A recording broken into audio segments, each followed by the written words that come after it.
Steph, big win. We had to win. Had to win. And we have. And it was a decent performance. Listen, yeah, before this game started, it was like squeaky bum time. Yeah. Like really, like my bum was squeaking. Like, and I echoed your thoughts because I've been watching you and Owen. You've been doing a few videos on the channel. And I echoed your concerns. I was like, I'm really worried. What, for this game or top four? Not top four, not for top four, but for this game. Yeah. Because I feel like, again, you know what I'm like with the players and their mentality. I'm like, we had this game in hand, so it's almost as if, it's not a gift, but it's like, this is a must-win game. Do you know what I mean? And now that we've won it, I feel a lot more confident, a lot happier.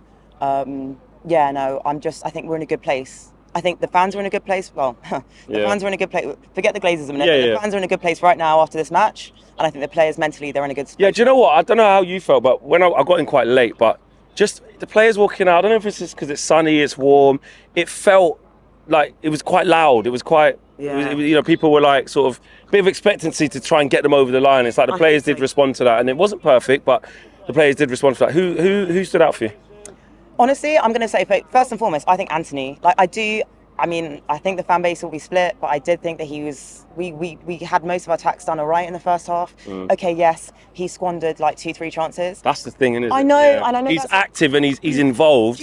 But and actually he gets an assist for the first goal, doesn't he? Bruno passes it to him. But it's like he should have scored. He could have laid on a couple more to put the game out of sight. But he did have good actions. He did have good actions, and I felt like in the first half, especially when you compare that with what we were doing down the left with Sancho, which was nothing. Sorry, there's a world of difference. And I love Sancho to bits. I don't want to like drag him down, but in that comparison, I'm like, okay, you're doing more, Anthony. You're doing more. At least you're trying. No, that's fair. So I think I wouldn't say man of the match, but stand-up player. Definitely stand-up player. Garnacho when he came on.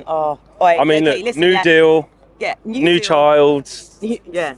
Another goal. Like it was set up for him perfectly, wasn't it? And I don't know, like to those of you guys watching us, I don't know if you heard like the same sentiment at home on the TV, but in the stadium, like when he was subbed on, like when he came on, oh my God, people went nuts. People were when he warmed up. I know. Yeah. People, oh my God, like even me, like the world, like I'm calm. I'm like up in my seat. I'm like, yeah, it was so good to see him back. And does he bring that he's because he seems to have this like, it's really early in his development. We can't get carried away, but he seems to have this aura around him where like people are really excited when he's about to enter the pitch or when he's on the ball. You feel like something's going to happen. He has that. I don't want to say the early Cristiano Ronaldo, but like. He just has this aura about him, though, doesn't he? He does have that. No. So, sorry, I'm chuckling. I'm not to interrupt you, but my friend's off camera and we were having the same conversation. We were like, you see snippets of Ronaldo in him, or like that kind of, like the bravado, the mentality, the ease in which he plays, the freedom with which he plays. He has the fearlessness. It's like, if you look at, there's no other player in my mind right now in our team who plays with that amount of fearlessness right now. And I think that's what we've been missing. It's really refreshing to see that. And the fact, add on to that he's just signed a new contract. I think that's why he got the reception that he did in the stadium. You know, he's back from injury, signed a new contract, and people just love him, man. Yeah, and I looked at that and I thought, bloody hell, well, Bournemouth away, mate, he's probably got to start, like, already. And I know Ten Hag will want to, he only played like 8 minutes or 10 minutes, something like that, so he probably even won't. But, you know, he just comes in and has an instant impact, isn't it? Instant impact. 100%. I think also the other thing I would say is, okay, the subs that Ten Hag made, I think they were good subs. I do think they were good subs. He had to make the sub, like Harry Maguire had to come on. I get that because Varane was just coming back. When he came on. Mate, this is what I was getting. Let's go. You stole it. Sorry, I didn't say it. I didn't say that. So listen, Eriksen had to come off. I don't think Eriksen's been the same since he came back from injury, but that's a whole separate issue. But Fred coming on, with the games that he's had, the horrific games that he's had, like the last couple of games, and I was like, oh no. And he came on and he just smashed it. Honestly, the midfield, there was energy. He was winning the ball back, diving in, good tackles, clean tackles. He drove at the box one time. I think it was in the 85th minute. Aaron Wan-Bissaka won the ball on the edge of our penalty area when Wolves were attacking. Yeah, and Fred broke. And he broke, and you saw Weghorst jogging. Yeah. Well, I think it was a sprint, but I don't know. It's like he's jogging though. Yeah, it does. But honestly, like I was like that. In a nutshell, that picture of Weghorst and Fred running down the pitch together. Like it just that's one. Yeah, that is one for the foot out. No, Fred did good. But and it's kind of like it's gone back to like how it used to be, where Eriksen would start the games and you know, do his thing, try and keep us ticking. Which in the first half we were really good.